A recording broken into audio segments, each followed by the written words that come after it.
ಆತ್ಮೀಯ ಎಲ್ಲ ಗೆಳೆಯರೇ, ನಿಮ್ಮ ಪ್ರೀತಿಯ ಪುನೀತ್ ಮಾಡುವ ನಮಸ್ಕಾರಗಳು. ಒಮ್ಮೆ ಒಂದು ಶಾಲೆಯ ಶಿಕ್ಷಕರು 5 ಅಂಕಗಳಿಗೆ ಒಂದು ಪರೀಕ್ಷೆಯನ್ನು ನೀಡಿರ್ತಾರೆ. ಆ ಪರೀಕ್ಷೆಯಲ್ಲಿ ಒಬ್ಬ ವಿದ್ಯಾರ್ಥಿ ಖಾಲಿ ಉತ್ತರ ಪತ್ರಿಕೆಯನ್ನು ಆ ಶಿಕ್ಷಕರಿಗೆ ನೀಡಿರ್ತಾರೆ. ಅದಕ್ಕೂ ಕೂಡ ಆ ಮಾಸ್ಟ್ರು 2 ಅಂಕಗಳನ್ನು ನೀಡಿದ್ರು.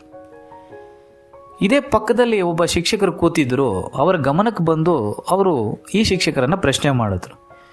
ಏನೂ ಬರೀದೇ ಇರೋನಿಗೆ ತರ್ಕಬದ್ಧವಾಗಿ ನೋಡಿದ್ರೆ ನೀವು ಶೂನ್ಯ ಕೊಡಬೇಕಲ್ವೇ, ನೀವು ಯಾಕೆ 2 ಮಾರ್ಕ್ಸ್ ಕೊಟ್ರಿ ಅಂತ ಪ್ರಶ್ನೆಯನ್ನು ಮಾಡ್ತಾರೆ. ಅದಕ್ಕೆ ಈ ಶಿಕ್ಷಕರು ಹೇಳ್ತಾರೆ, ನೋಡಿ, ಶೂನ್ಯ ಅಂತಕ್ಕಂಥದ್ದು ಏನೂ ಇಲ್ಲ ಎಂಬ ಅರ್ಥವನ್ನು ಕೊಡುತ್ತೆ. ಆದರೆ ನಾನು ಅವನಲ್ಲಿ ಪ್ರಯತ್ನವನ್ನು ಗುರುತಿಸ್ತಾ ಇದ್ದೇನೆ. ನೋಡಿ, ಒಬ್ಬ ವಿದ್ಯಾರ್ಥಿ ತರಗತಿಗೆ ಬರಬೇಕು ಅಂದರೆ ಎಷ್ಟು ಪ್ರಯತ್ನವನ್ನು ಮಾಡ್ತಾನೆ. ಅವನು ಮುಂಜಾನೆ ಚಳಿಯಲ್ಲಿ ಎಚ್ಚರಗೊಳ್ಳಬೇಕು, ಬಸ್ಸೋ ರೈಲು ಹಿಡ್ಕೊಂಡು ದೂರದಿಂದ ಪ್ರಯಾಣ ಮಾಡಬೇಕು. ಅವನು ನಿಂತು ಬಂದಿರಬಹುದು. ಖಾಲಿ ಹಾಳೆ ನೀಡಿದ್ನು ಅಂತೇಳಿ ನಾವು ಅವನ ಪ್ರಯತ್ನನೇ ಇಲ್ಲ ಅಂತ ಹೇಳಿದ್ರೆ ತಪ್ಪಾಗತ್ತೆ.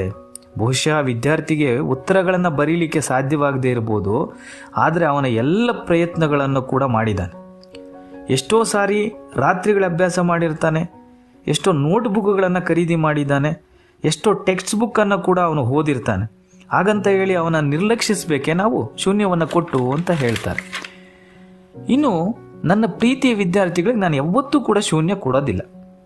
ನಾನು ಆ ವಿದ್ಯಾರ್ಥಿಗೆ ಶೂನ್ಯವನ್ನೇನಾದರೂ ಕೊಟ್ಬಿಟ್ರೆ ಅವನ ಆತ್ಮವಿಶ್ವಾಸವನ್ನು ನಾನೇ ಕೆಡಿಸಿದ ರೀತಿ ಆಗುತ್ತೆ.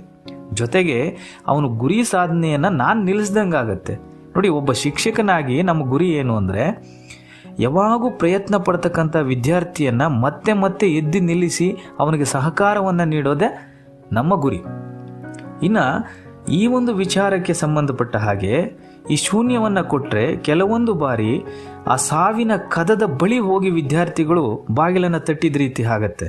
ಒಂದು ವೇಳೆ ಆ ಶೂನ್ಯವನ್ನು ನೋಡಿ ಜೀವನದಲ್ಲಿ ಒಂದು ಕಪ್ಪು ಮಚ್ಚೆಯಾಗಿ ಉಳ್ಕೋಬೋದು, ಅವನಿಗೆ ಆಸಕ್ತಿ ಕಡಿಮೆ ಆಗ್ಬೋದು, ಕಲಿಕೆಯಲ್ಲಿ ತೀವ್ರ ಅಸಮಾಧಾನ ಉಂಟಾಗ್ಬೋದು.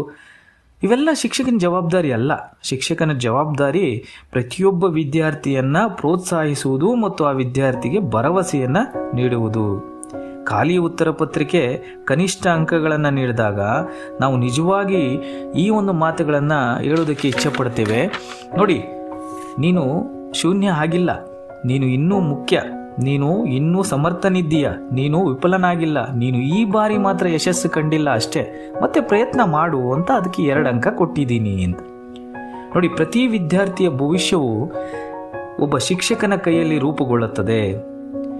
ಆ ಶಿಕ್ಷಕ ಸ್ವಲ್ಪ ಮಾನವೀಯ ದೃಷ್ಟಿಕೋನದಲ್ಲಿ ಯೋಚನೆ ಮಾಡಿ ವಿದ್ಯಾರ್ಥಿಯ ಅಂಕಗಳನ್ನು ಮೀರಿ ಆ ವಿದ್ಯಾರ್ಥಿಯ ಪ್ರಯತ್ನವನ್ನು ಅವಲೋಕಿಸಿದಾಗ ಅನೇಕ ನಿರುತ್ಸಾಹ ವಿದ್ಯಾರ್ಥಿಗಳ ಕನಸನ್ನು ಸಾಕಾರ ಮಾಡಿ ಅವರಿಗೆ ಧೈರ್ಯ ತುಂಬಿದ ರೀತಿ ಆಗುತ್ತೆ. ನೋಡಿ ಗೆಳೆಯರೇ, ಈ ಶಿಕ್ಷಕರ ಮಾತುಗಳು ನನಗೆ ಭಾಳ ಇಷ್ಟ ಆಯಿತು. ಅವರ ಧ್ವನಿಯಲ್ಲಿ ಎಷ್ಟು ಅರ್ಥ ಇದೆ ಅಂದರೆ ಇದು ಸಂಪೂರ್ಣವಾಗಿ ಒಬ್ಬ ಶಿಕ್ಷಣ ಕ್ಷೇತ್ರದಲ್ಲಿ ಆಗಬೇಕಾಗಿರ್ತಕ್ಕಂಥ ಚಿಕ್ಕ ಬದಲಾವಣೆ. ಎಲ್ಲ ವಿದ್ಯಾರ್ಥಿಗಳ ಪ್ರಯತ್ನವನ್ನು ನಾವು ಗಮನಿಸಬೇಕು ಮತ್ತು ಅವರಲ್ಲಿ ಭರವಸೆಯನ್ನು ನೀಡಬೇಕು. ಕನಿಷ್ಠ ಮನ್ನಣೆಗೆ ಅವರು ಅರ್ಹರಾಗಿದ್ದಾರೆ ಅಂತೇಳಿ ನಾವು ಬಯಸ್ತಾ ಇದ್ದೇವೆ. ಬಹುಶಃ ಈ ಧ್ವನಿ ನಮ್ಮ ಶಿಕ್ಷಣ ವ್ಯವಸ್ಥೆಯಲ್ಲಿ ಒಂದು ಸಣ್ಣ ಅರ್ಥಪೂರ್ಣ ಬದಲಾವಣೆಯನ್ನು ಹುಟ್ಟು ಹಾಕುತ್ತೆ ಅಂತೇಳಿ ಯೋಚನೆ ಮಾಡ್ತಾ ಇದ್ದೀನಿ. ನಿಮ್ಮೆಲ್ಲರಿಗೂ ಕೂಡ ಧನ್ಯವಾದಗಳು.